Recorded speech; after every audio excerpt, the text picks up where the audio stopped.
The ATO and Fair Work just conducted surprise visits to farms in Queensland's Gatton region. Their target was businesses misclassifying workers to avoid super payments. From contractors with ABNs to part-time farm workers, the rules around super eligibility have changed significantly. The $450 monthly threshold is gone. Under 18s now qualify if they work more than 30 hours. And some contractors must receive super even with an ABN.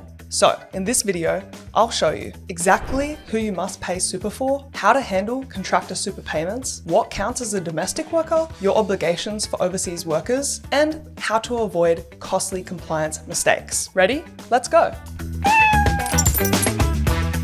So, who is eligible for the super guarantee? There is no minimum amount an employee must earn before they are entitled to super guarantee contributions. This includes independent contractors who are eligible for super even if they quote an ABN.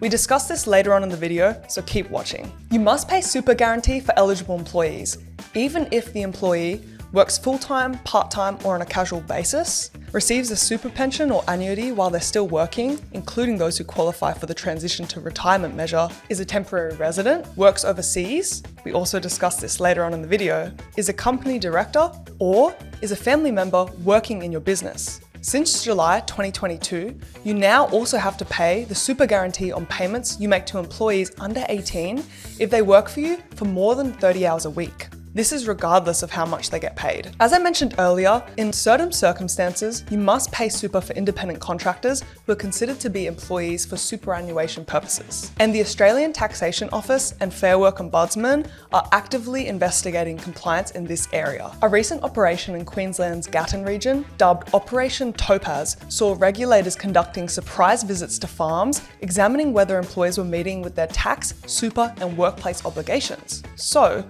what does this mean for your business? The key factor in determining whether you need to pay superannuation for a contractor isn't their employment status, but rather the nature of their work. If a contractor is working wholly or principally for labour, they may be considered an employee for superannuation purposes. This applies when the contractor is paid mainly for their personal labour and skills, they must perform the work personally, so they can't delegate any of the work to other subcontractors, or payment is based on time worked rather than achieving a specific result. For example, if you hire a graphic designer as a contractor and pay them an hourly rate for their work, which they must complete personally, you may need to pay superannuation for them even if they have an ABN. If you determine that a contractor is eligible for superannuation, you will need to pay the current super guarantee rate of 11.5% as of 2024 on their ordinary time earnings. This rate is set to increase annually until it reaches 12% in 2025. You will need to ensure that you offer them a choice of super fund as you would any employee within 28 days of their start date. If the contractor doesn't nominate a fund, you must request their stapled super fund details from the ATO. When calculating the superannuation amount for contractors, the minimum super you must pay is the guarantee percentage of their ordinary time earnings, which is essentially only the labour component of their payment. So, you won't need to include any parts of the contract covering materials, equipment, or GST in the calculation. Here's a simple example. The contractor charges $5,000 for the labour and $1,000 for the materials. In addition, they add on GST, which totals to $600.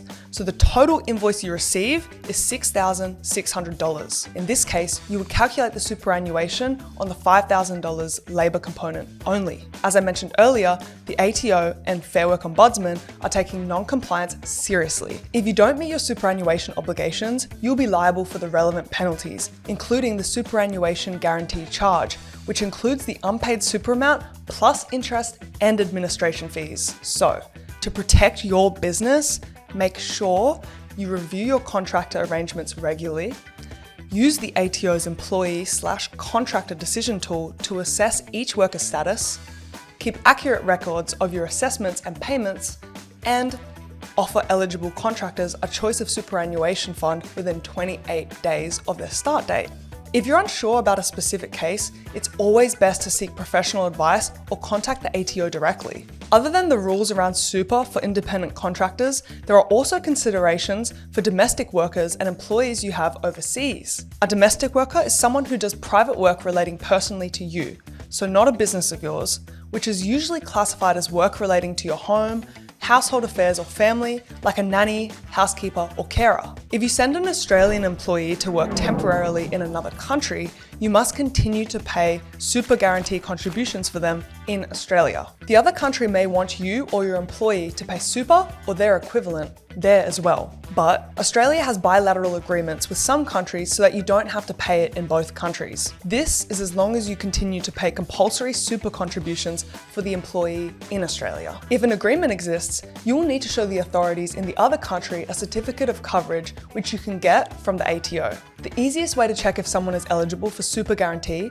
is to use the ATO's super guarantee eligibility tool. We have left a link in the description box below. That's it for the eligibility requirements. In the next part of the series, we'll cover ordinary time earnings calculations. So make sure you're subscribed and stay tuned. See you in the next one.